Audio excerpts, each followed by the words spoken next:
日本時間3月19日、米国時間3月18日、東京ドームで開幕した2025年 MLB シーズンの特別試合、東京シリーズは Espn が歴史的と評した通り、極めて特別な幕開けとなったロサンゼルス、ドジャース対シカゴ、カブス戦に大谷翔平をはじめ、山本由伸、今永昇太、鈴木誠也、佐々木朗希ら日本を代表する5人のスター選手が同時に出場した。特筆すべきは MLB 史上初となる日本人同士による開幕戦先発対決である。ドジャースの山本とカブスの今永が先発マウンドに上がり、米スポーツメディア Espn も歴史的快挙と絶賛した。試合は大谷が2安打を放ち2得点の活躍、ドジャースが4-1で勝利を収めた。現地記者は、大谷が打席に立つ瞬間、東京ドームが一瞬ゴルフ中継のように静まり返ったとその得意な雰囲気を伝え、日本式の静寂と中南米のウィンターリーグの熱狂を比較する声も、まさに日米野球の歴史に刻まれる特別な夜となった。 Baseball season is officially underway. Shohei had 2 hits, scored twice in front of Tokyo fans as the Dodgers beat the Cubbies 4-1. The champs won despite the absence of Mookie due to illness. Freddie Freeman, too, tweaked his ribs while taking BP. The Cubbies had 2 errors and walked 9. So, Tony, how should each team feel about itself after game 1? So I don't want to get carried away. It's game 1 of 162. Right. If how you feel about yourself is determined by the result of every game, you will go crazy by June 1st. In baseball, you will. Yeah, they will go crazy. So what about the Cubs? A few things happened that were not great. They were 1 for 7 with runners in scoring position. They made those 2 errors. One was a throwing error, led directly to double play. Led it directly been to over a run. 2 runs, I think. They walked 9. Imanaga was a very good pitcher, but he walked 4 in 4 innings. He walked 4 in 4 innings. Smart. And I think I'm right on this. I might not be. I think it's either the last 6 or the last 7 innings. They didn't get a hit. They didn't get hit. Yeah. Dodgers should feel like good. Last year's Cubs. Shohei, 2 hits and scored 2 runs. Yamamoto, 5 innings, only 1 earned. Their bullpen was lights out. They went 4 innings, gave up no runs, no hits, no walks, and struck out 5. But Freeman tweaks something that he had in the playoffs last year, and Mookie has a strange virus. Yeah. You don't want to come back to the United States and 2 of your 3 MVPs can't play. Yeah, they should feel like the champs. That's what they should feel like, because they play like that, because they got number 17 on their side. And the Cubs looked like the Cubs last year, which is not totally discouraging, but because Imanaga gave up no hits. That's right. 4 innings. He walk 4. Okay, but it's early. It's March. Yeah. There should be no baseball yet. Not games that count. But Imanaga was good early, just like he was last year, and the Cubs didn't hit like they did last year. So some things haven't changed. They got to solve that. The Cubs cannot go through these games getting shut out or damn near shut out after scoring the first run of the game and then getting nothing else. But again, these games, I refuse to watch. I actually woke up on Anthony Kornheiser time at like 5 a.m. I couldn't watch. I refused. I boycotted. I have a confession. What? I was up at 6:10. You didn't watch? I forgot. Good. I forgot. So I hope I remember tomorrow morning because Sasaki is going to start, and I would like to see how that looks. Okay. Baseball started today. The MLB started its actual season today. AJ, I don't know if you know that. Ty, what the hell happened in Japan? Yeah, the Tokyo series. So the Dodgers and the Cubs played, obviously, Shohei and Yoshinobu Yamamoto, but they also signed Roki Sasaki. So, like, basically all the best players in Japan play for the Dodgers right now, so it kind of makes sense. Hey, we'll go over a little bit early and kind of start the season this way. It's a big deal, be able to give back to the people in Japan. It's the first time ever that 2 Japanese pitchers started an opening day for the MLB because obviously he changed his name because he just wants to go by Mike. We had him on the show. Imanaga for the Cubs was the starting pitcher. So it is kind of weird because they start – just Mike Imanaga? Yeah. You don't remember that? Like Giancarlo Stanton? Yeah, you don't remember that? He's like, I just want to be one of the guys in the clubhouse, okay? I don't want it to be. So on my nameplate, just fucking call me Mike. I don't need people messing up my name or anything like that. Okay. I love Mike. So, Shota Imanaga is a great name. Exactly. Mike, also a good name. But he was just like, you know what? I kind of like Mike. So just So Call Mike Imanaga took on Yamamoto. Correct. Did he change his name or no? No, he is Yoshinobu Yamamoto. Shohei still Shohei. Yeah, he the thing Sean. that if you're a casual, watcher of baseball, the thing that obviously everyone knows about Shohei, but he is so fun to watch because he tries to hit a home. He swings so violently every single time, no matter what. I mean, it's just a run of the mill single, but boy, did he hit the 500 miles an hour. Yeah, he hits it so hard. He had a double later. Imanaga actually threw 4 innings of no-hit ball. And for whatever reason, the Cubs decided to take him out after 69 pitches. They said, hey, 70 pitches is going to be kind of your mark. You're going to be done after that. Of course, they go to the bullpen, and then, boom, the Dodgers put up 4 runs almost immediately. They lose the game. So it was kind of one of those... Classic Cubs. Yeah, classic Cubbies. And that's what a lot of people were saying, awesome that the Cubs could give us our first bonehead decision of the MLB season so early in Japan. This guy's there in front of his, he's back home. A lot of fans there. He's pitching unbelievably. He had 4 walks, so his pitch count was getting up a little bit, but they hadn't got a hit off him, and then they decided to yank him.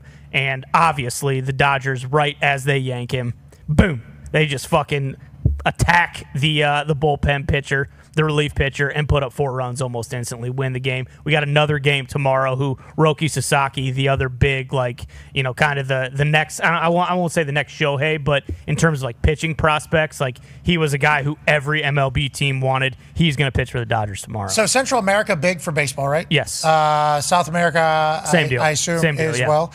And Japan has had a deep history, right, in sport of baseball, Yeah. and they love it. 40,000 people were at the Tokyo Dome. They said the cheapest ticket in the nosebleeds up there, I think, was anywhere from $3,000 to $5,000. So they said it's it's impossible to get into the stadium. But yeah, the fans over there are rabid. They love it. What was the number, the global audience for Shohei's first playoff? Obviously, they win the World Series. It was insane. Fox reported some absurd. Do you remember that, AJ? Whenever it was the total audience, global audience that was watching, because they started selling ads for Japanese companies. Right. 30. Yeah. And 30 million. Yeah, 30 million people watched a baseball game or whatever. And they're 10 maybe in America, or maybe 8 in America, and then 20 plus in Japan. And the time difference was so insane. It's Shohei obviously is, he's spectacular. It is phenomenal to watch this dude, especially the way he goes about it. Just this calm confidence and obsession with baseball, if you listen to what everybody's saying. And remember, he was a victim. A very, very, very huge amount of money was stolen from him by the guy who was his mouth and ears. And is supposed to be his tag team partner and his best friend, I would assume, in this entire thing. Robbed him to start his entire career, almost tanked his entire legacy before it even started. And all he has done is just remain committed to ball and trying to become his absolute best. He goes to the Dodgers. They have great success his first year there, winning. And, he's one of the boys now, it feels like. Yeah. And baseball, I assume everybody is very thankful in baseball that Shohei's playing, but I am as well, because I'm intrigued to watch this guy do his thing. Is he ever going to get back to pitching? He's going to pitch this year. Okay. So, which, if you're a Dodgers fan, obviously it's awesome, but because of how special he is at the plate, I do just kind of worry about that, because that would be the one way to kind of shorten his career, if he has any arm issues or anything like that. He did still hit last year, but if he would need Tommy John because of it or something, he's just so special at the plate. He's the first guy ever last year to hit 50 homers, steal 50 bases.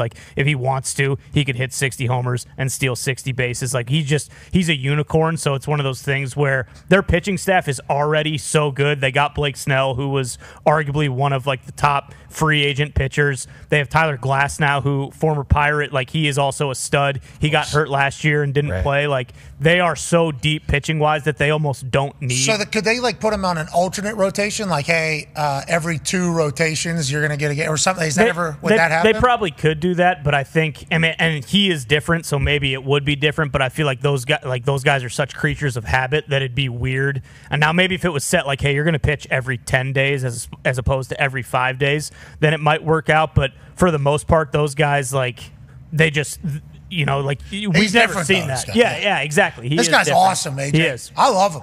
I love Shohei. That's why I was so, bummed out that he was taken advantage of. And I think a lot of people didn't think it was possible for him to be taken advantage of. And then the more that's coming out, it's this guy. That guy in jail? Yes. Yeah. Yes. 5 years. Yeah, he better be. And there's a lot of like evidence coming out now about the phone calls and the way he was working and who he was tricking and how it was all happening. It's like, yeah, he f***ed over Shohei Ohtani in Big a time. massive way. And he never, right? This guy never flinched. No, I mean, like you said, like he had arguably the best offensive season ever for a player, and every time like they would show him to like his demeanor, like he was always laughing in the dugout, always smiling, always having fun. Like whereas a lot of guys, especially you're in a different country, like that could really with you. And if he ever needed an excuse to be like, hey, this is why I didn't have a very good season last year. There's a lot of them there. Yeah, exactly. And what do? Like he wins a World Series and has a season that people will be talking about 50 years from now. メジャーリーグが再び日本に帰ってきた。東京ドームで幕を開けた新シーズン、世界王者ロサンゼルス、ドジャースとシカゴ、カブスの激突、東京シリーズが開催され、日本中が野球一色に染まった。この熱狂的な舞台で最も輝きを放ったのは、我々が誇る至宝、大谷翔平その人だ。3月という異例の早期開幕戦にもかかわらず、東京ドームは超満員。観客席の熱気はまるで火山のようであった。チケットは1枚数10万円を超える価格でも即座に売り切れ、ファンは大谷を一目見るために世界中から集まった。まさに大谷翔平が放つ磁力は地球規模。これぞ史上最高のスーパースターであることの証明だ。試合は開始直後、両チームとも緊張の色を隠せなかった。だがその中でも堂々たる存在感を示したのが大谷翔平である。1回裏、打席に立った大谷が初球を捉えた瞬間、球場全体が息を飲んだ。バットから放たれた打球はあっという間に外野手の前に落ち、瞬く間にスタンドが沸き立つ。一塁を駆け抜ける彼の背番号17はまるで風のように軽やかだった。その後も二塁打を放ち、2得点を記録するなど、大谷の活躍がドジャースを勝利へと導いたのだ。ドジャースはこの日、絶対的エース山本由伸がマウンドに上がった。昨年日本球界を席巻した山本は、この日も圧巻の投球を披露。5回をわずか1失点で切り抜け、王者ドジャースのエースにふさわしい投球であった。そしてその後の投手陣もまた完璧なリリーフを見せ、4回を無安打無失点に抑え込んだ。一方、カブスは日本人左腕、今永昇太を起用し、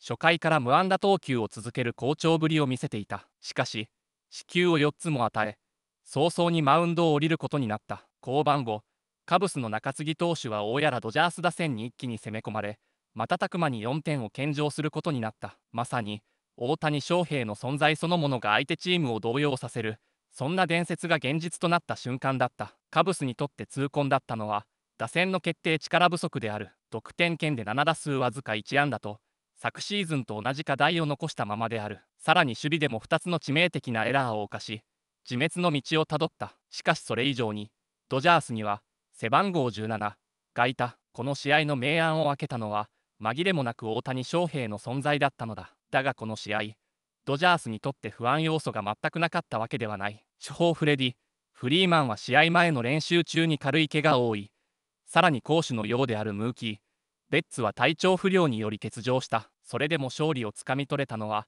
ひとえに大谷翔平という絶対的な存在がいたからだ。彼が打席に立つだけで相手チームの投手は恐怖を感じ、守備陣には重圧が襲いかかる。まさに一人で試合を支配する男、それが大谷翔平なのだ。この東京シリーズは日本人選手が多数参加し、大谷を筆頭に山本由伸、佐々木朗希、今永昇太など豪華絢爛な顔ぶれが揃っている。世界最高峰の舞台で日本野球の底力を存分に見せつける最高の機会だ。そして明日の試合ではいよいよ令和の怪物佐々木朗希がドジャースの一員としてメジャーデビューを飾る。野球ファンならずとも彼がどんな投球を見せるのか興味津々であろう。大谷翔平は昨年野球史上初の50本塁打50盗塁という伝説の記録を樹立した。この偉業は単なる数字ではない。人間離れした力とスピード、そして常人では理解できない野球への情熱が生み出した奇跡なのだ。多くの困難や事件を乗り越えながら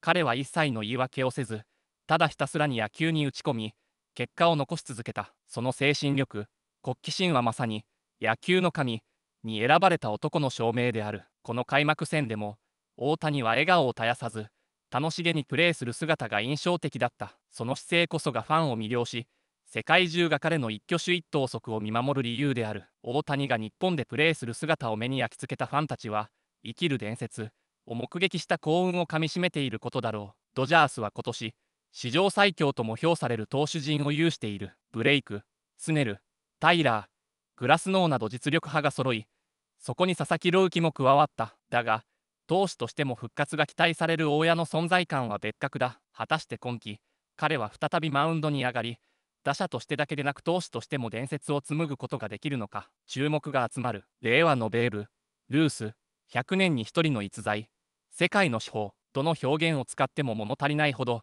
大谷翔平は規格外のスーパースターである。今季、背番号17がどれほどの奇跡を起こすのか、その活躍から目を離してはならない。世界最高峰の舞台で再び伝説を描く男、大谷翔平の試合を共に目撃しよう。次なる奇跡、その瞬間を絶対に見逃すな。